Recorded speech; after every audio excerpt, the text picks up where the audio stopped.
എല്ലാവരും ഉഷാറല്ലേ? പിന്നെ ഇന്ന് നമുക്കേ ഒരു കൂവളത്തിൻ്റെ കാര്യം കേട്ടാലോ. ഇവിടെ ഞങ്ങൾ വീട് താമസിച്ച സമയത്ത് ഒരു കൂവളത്തിൻ്റെ തൈ ഞാനും ഹസ്ബൻഡും കൂടി കൊണ്ടുവന്ന് നട്ടു കേട്ടോ.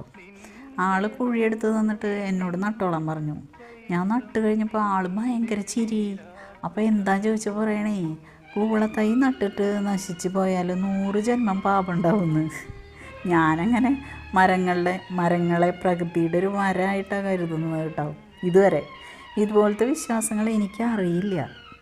അങ്ങനെ കൂവളം ഉഷാറായി വളർന്നു കേട്ടോ.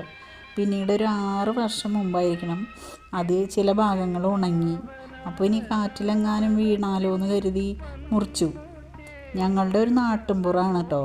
അപ്പോൾ ചിലരൊക്കെ ചോദിച്ചു എന്തിനാ മുറിച്ചത് എന്നൊക്കെ. പക്ഷേ മുറ്റം നിറയെ കൂവളത്തൈകൾ അങ്ങോട്ട് ഉണ്ടായി വന്നു. പടിപ്പുരയിലൊക്കെ പടവിൻ്റെ ഇടയിലൂടെയൊക്കെ ഉണ്ടായി നിൽക്കുന്നുണ്ട്. ഇങ്ങനെയുള്ള കഥകൾ ശരിയാണോ? കമൻറ്റ് ചെയ്യണം കേട്ടോ. Okay, bye, thank U.